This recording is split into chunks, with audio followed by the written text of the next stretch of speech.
world's not blurry. From comics to movies, he's got it all. He's an outpost nerd living in a geeky world with his lightsaber shining. He's a Star Wars swirl through galaxies and adventures. He'll take you there, take you there. He's an outpost nerd, no one can compare. Nerd power. Yeah, he's the king of nerds, catching out there. Welcome back to the Outpost Nerd. I am the nerd of the Outpost. How's everyone doing today? It's been a while. Glad to be back. Back to a place where I can stream, do some videos, and talk nerdy with you guys. I hope everyone's doing great. Hi, Suzanne. Thanks for being here. How's it going? Hope you're feeling better. So, a lot has happened in the world of pop culture since the last I've been on. A lot of stuff. Today I'm going to talk about, today's topic of the stream is the industry of negative comments, paid to hate, as I call it.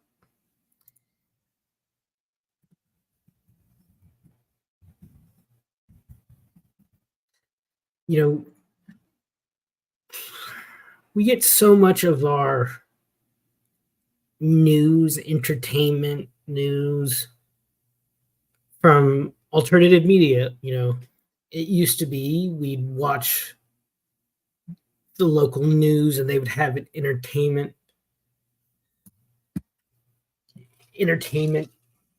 portion of it, or Entertainment Tonight. Now we go to our basically what our peers almost. We go to our fellow nerds and consumers who create their own channels and own platforms where they can tell their views.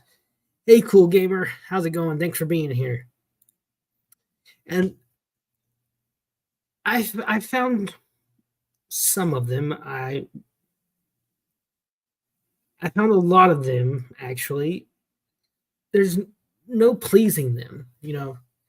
Something is 100% good or 100% bad. It's never in between. These studios like Disney or Marvel can do no good or no wrong. I don't take that black and white stance. Studios can hit and miss. If you want, nothing's going to be perfect. Nothing is going to be exactly like you want it.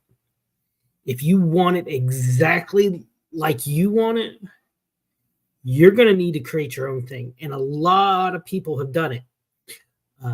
Ethan Van Sciver with Cyberfrog, which I've read and absolutely enjoy. You see all these artists and creators. They're creating an alternate industry to the mainstream Marvel, Disney, Fox kind of stuff that we get. But then you get these channels, it's all hate all the time. It's all so-and-so said this, them, blah, blah, blah. I don't agree with that. Marvel has had a lot of, in my opinion, crap stuff over the years, but they've also had some great stuff the past few years. It's like the old saying, a broken clock's right twice, or a blind squirrel finds a nut every once in a while. And one example I have of that, I thought, was one of my favorite. Haven't done this in a while.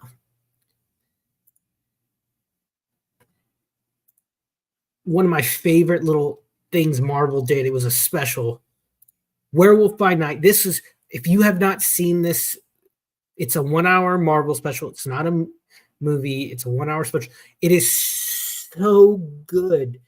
It really throws back to those film noir, really like the classic monsters, Universal monsters, Frankenstein.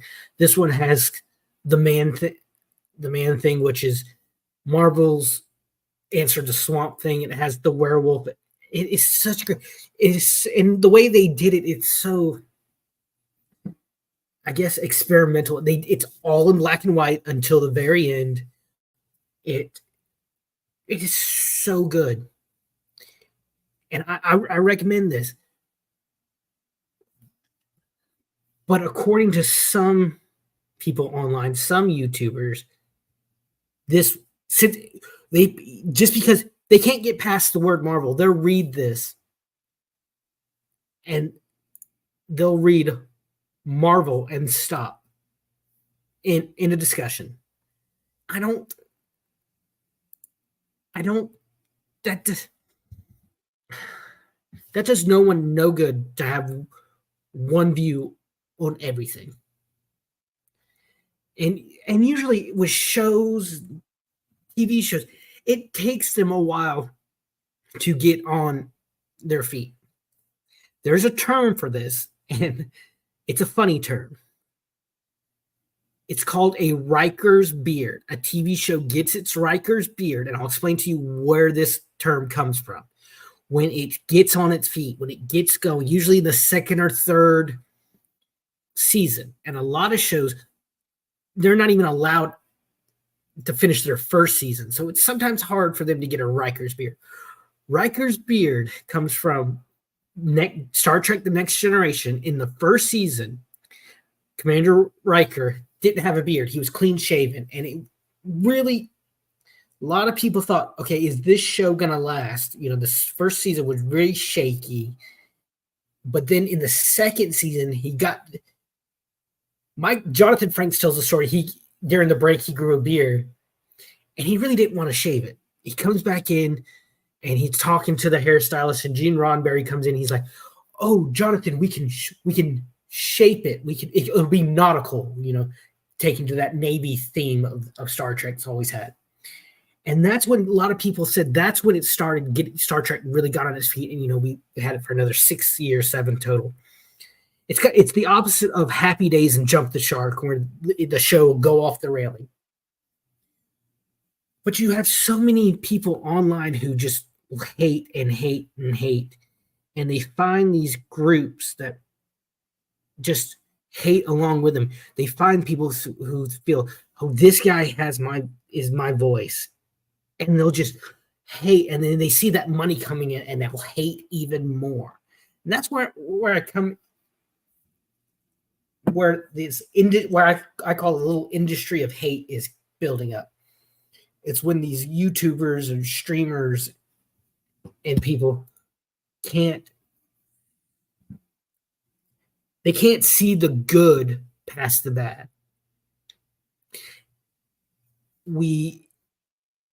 I've caught up recently on Halo Season 2, which I put off for a little while because I was so disappointed in Season 1. And Season 1, I think, was bad. It took me a while to get used to seeing a Master Chief before the video games, because a Master Chief without his helmet, I'm still not 100% on that. But in Season 2, we see the political intrigue, you know, that comes with war, especially a war on that level. We're seeing like the aftermath of Chief and the other Spartans on his team pulling out the little pellets, the emotional suppression pellets. We're seeing him come to terms with we're seeing him come to terms with the humanity around him and within the Chief. And it's really interesting. It's not just a shoot 'em up, first person shooter kind of thing. It has aspects of that. It has the guns, the Thangheili, you know, the elites. They're really done very well. I think Season 2 of Halo, I think it's on its way to being a very good show. You know, I'm hoping they see some of that in Season 3. I'm hoping we see more characters like Sergeant Johnson. It's okay.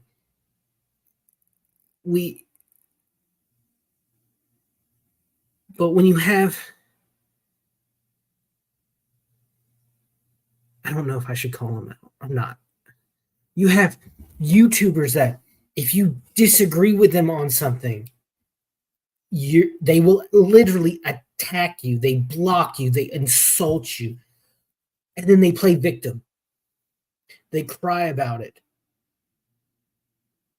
It is utterly sad. And then they go on other people's streams and use gamer words, use these horrible words that could get that other person's stream taken down.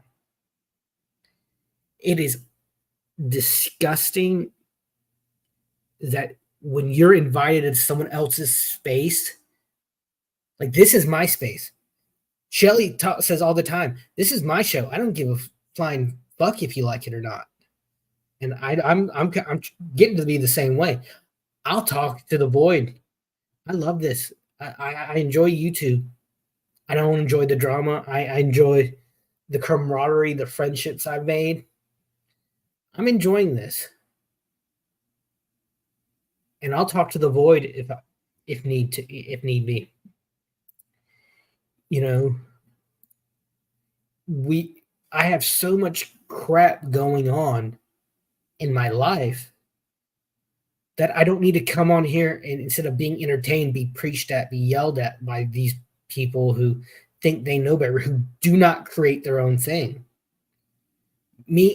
I'm not like an artist like Ethan Van Sciver or Eric July who are able to draw their characters. I'm a writer. I write, and that's what if I had the money and I could pay an artist, I would love to get a comic done.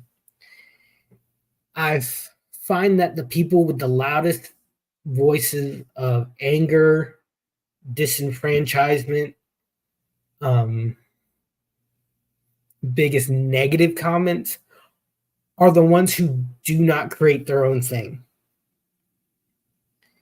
who basically leech off other people. You know, I'm not saying don't collaborate. No, I'm talking about don't let that be all that you do. You know, do your own thing. If you want something 100% the way you want it, to the point that you will like it 100%, create it yourself. Make it yourself. As a society today, we have so much creative power. We have so much creative power. Reach in your pocket, grab your phone. You have a better movie studio in your pocket on your phone than they had in Hollywood, probably in the 70s or 80s, and probably some would argue into the 90s. There's programs you can go buy online if you want things done your way. There are even free versions. I do this channel with free versions due to money constraints. And you know what? If I would spring for money, if I probably bought StreamYards, it'd probably be a little better quality, but I can't right now. And you know what? That's fine. This is a hobby. I enjoy it. Like I said, I enjoy it. But you see these naysayers, I guess you could say, who say, "Oh, Disney or Pixar, they're terrible. They can't do anything." You know what? One movie I watched with my young niece, Elemental, that Pixar movie about basically interracial marriage. It was really done very well. I liked the animation style. I liked the characters.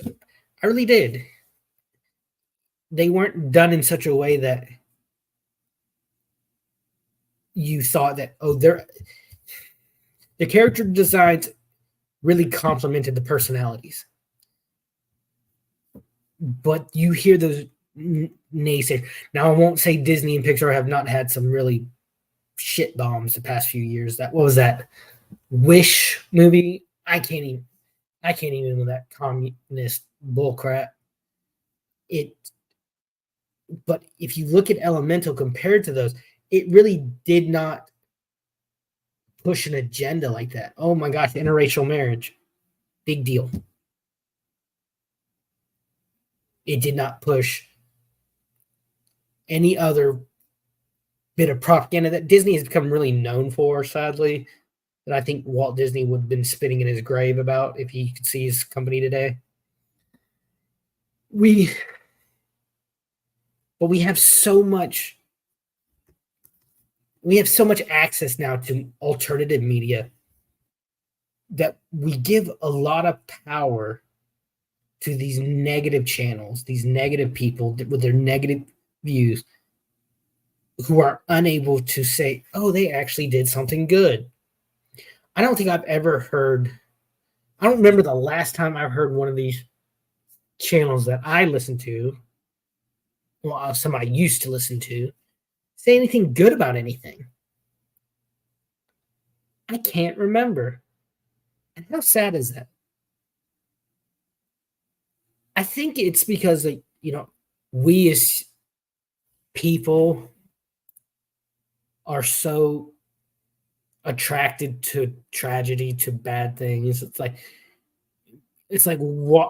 driving down the road and seeing a car wreck and just having a look at it and thinking, "Ooh, I wonder what that happened there."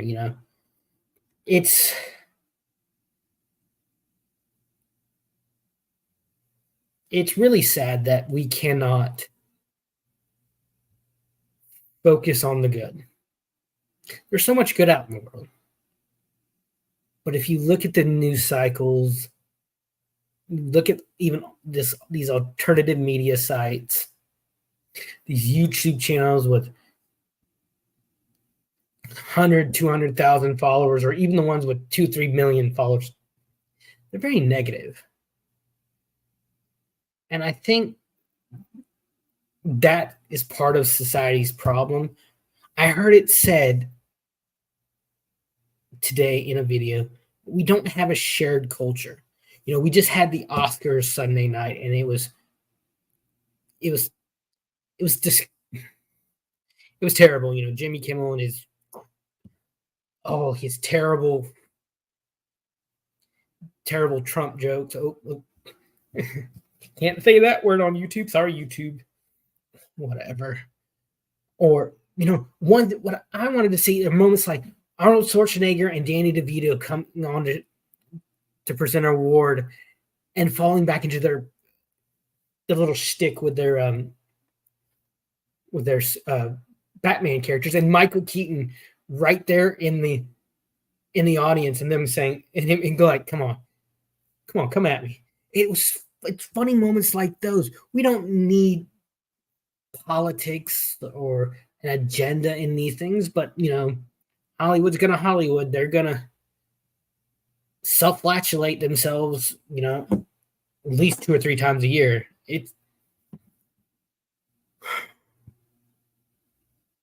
We need the good with the bad. We need the bad with the good, because how can you tell which is which if you don't have the other? It's like if you took a red crayon and had a blue crayon, and you just took the red crayon out of existence, what would stop you from saying that's blue or that's red? I mean, you have to have the opposites.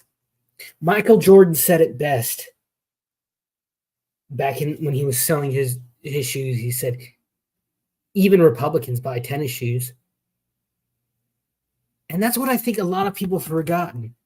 You can be on one side of a thing, but you know what? There's the other side, and they're still human. And I think that's what we've forgotten. We've forgotten humanity. We've forgotten the good, and we're only focusing on the bad. And the bad, I think, is raking in a lot more money than most people would care to admit. Like, how many times do you go on these YouTube channels and see these people sending in these super chats, which, I got a Cash App down below. I'm not monetized yet, but I got a Cash App down below if you want to help support me and the channel. I'd really appreciate it, guys. But it's, you see them coming on with 10, 15, $20 super chats, and they're all negative. Well, no, I can't. A Jedi does not deal in absolutes. A lot of them are negative. Some are thanking the person. A lot of them are negative. An agreement with the streamer. So that streamer sees, okay, if I say this, it'll bring those people back, and they'll want to give me more money. I don't think that's healthy. We are in the most depressing time, I think, in history. Certainly most medicated. But we're a society now with who we have the most access to the complete world of information. I'd say I was born in the late 80s, grew up in the 90s. I'd say early 2000s, late 90s, early 2000s, we became, whether people like it or not, we became one world. And what I mean by that, before then, we were a world separated due to communication limitations. Like, I remember being in middle school, I think a freshman or sophomore, sitting in one of my classrooms watching the news. And it was news from the night, it was footage from the night before in the Middle East. And that was the earliest they could get it. Now, flash forward a few years later, we can watch live what's going on clear across the world. I used to say someone could fart in China and I know about it right then and there here in America. That has allowed people to mold the way the world sees them in a way never before able to. I heard Dr. Drew Pinsky say this one time on the radio. And this idea really blew my mind, really fascinated me. It's not social media. It's pseudo social media. You go on someone's Facebook or X or Instagram or TikTok. They have cultivated a view of themselves for the world to see, a version of themselves for the world to see. You are not seeing their problems. You're not seeing that the night before they were up with a sick child or something, anything like that, or that they're having money issues. You're seeing them smiling, putting on a happy face. That old musical number, put on a happy face. It's just, and that makes that when people see that, they think, oh, I wish my life was like that. And then they get depressed and life is not like that. Like you see David Dobrik or all these huge YouTubers and TikTokers. You're not seeing their whole lives. Real world is not like what they show you. These social media influencers, these pseudo social media influencers, they should be called, are not showing you the real world. And then when you're hit that wall, that reality wall, and you see, oh, I can't do that. That's not practical. Well, Mr. Beast did that. How can I can't do that? You're not seeing the work in the industry that has popped up to create these. There's a word for it. I can't think of it.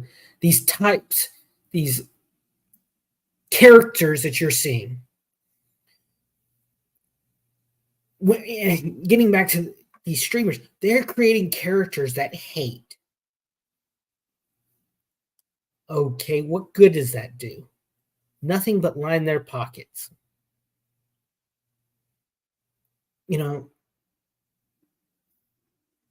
I've tried to create a channel and I've had some missteps. I've tried to create a channel where I talk about the good and the bad.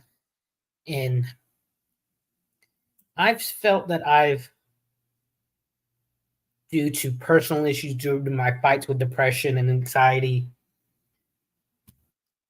I felt like I failed a little bit, and that discouragement that comes from that has kept me off a lot more than I should let it. You know, I'm here to just talk about something or topics I love. I love comics, like like my intro says. I love comics. I love movies, science fiction. I I and that's what I'm here to share. You know, no studio, no people are going to be in step 100% of the time. You're going to have hits and flops and mediocre and things in the middle. Like, to me, the first 2 seasons of The Mandalorian were what Star Wars should be all the time.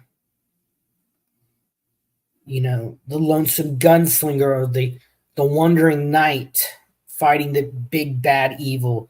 That's what Star Wars should be. They've kind of season 3, while good in some aspects, really fell flat in a lot of others, with like the Jack Black Lizzo guest stars, a wasted opportunity with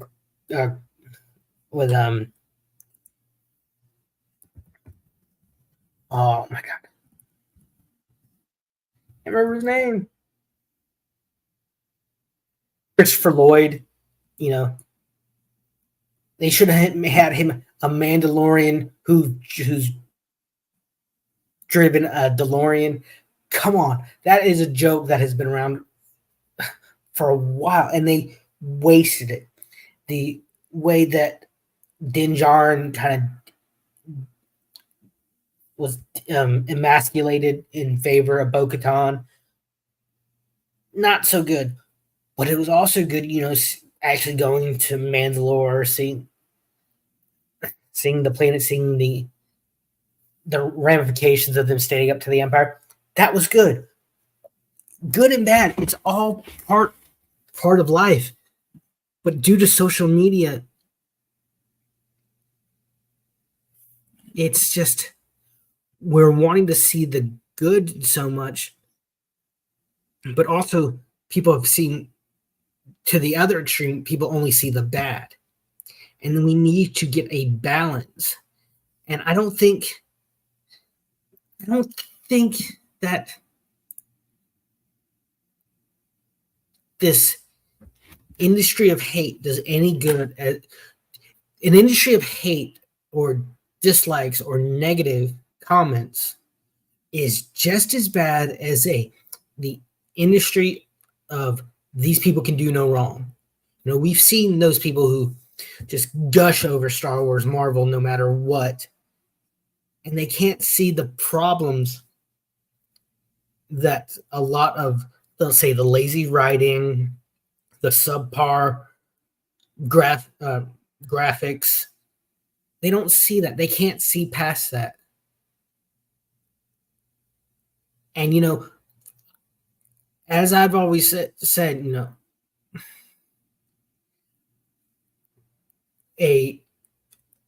praising is great. Criticism is just as important. We improve more through criticism than we do praise. And I don't see, but we need a balance. When a child does something good, they should be praised. And when a child does something bad, they need to be chastised. But there needs to be a balance. We got to have that balance. I do not see that balance in the entertainment industry anymore. I don't see. It seems like there are so many people like that old show, The Critic. All he said was, "It stinks." That John Lovitz, "It stinks." That's a bad John Lovitz impersonation. That's all he said. Every movie he talked about, it stinks. And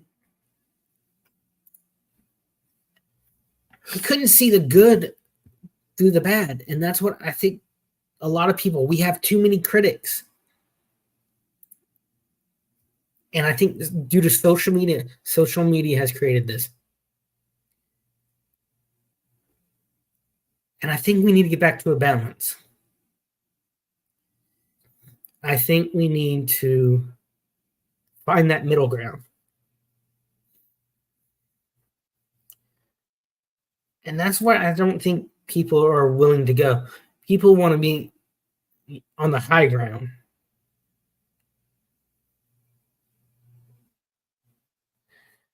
People like want to be like Obi-Wan, I have the high ground, Anakin. They don't want to get that middle ground. And I really hope that sooner or later, I hope that pendulum will swing back and we'll start getting back to that middle ground. You know, it's a problem I think that we really need to fix. And I hope people start seeing that. So I plan on streaming more. I'm going to try to start streaming twice a week. At least starting out, I'm going to try to do short little videos, 1 to 2 minute videos. Check out my last one. Recently, word broke last week. We lost not one of the greatest anime artists, Akira Toriyama, creator of Dragon Ball. And say what you want. There are so many people, oh, Dragon Ball is crap. I think that it's been on so long that people that's the cool thing to say. People just hate on Dragon Ball Z or Dragon Ball because it's been around so long. But Dragon Ball, and this will be I think this will be the next topic, the influence that Dragon Ball has had on not the anime world, the entertainment world. It opened the doors to what was before a very niche, very small industry that a lot of people did not know about until Dragon Ball Z came out. And Dragon Ball Z, I would argue, has had the most influence on entertainment in general than any other anime in history. And I think that'll be our next topic of discussion. So until then, like I always say, find your passion and nerd out about it. I'm the nerd at the Outpost. Later.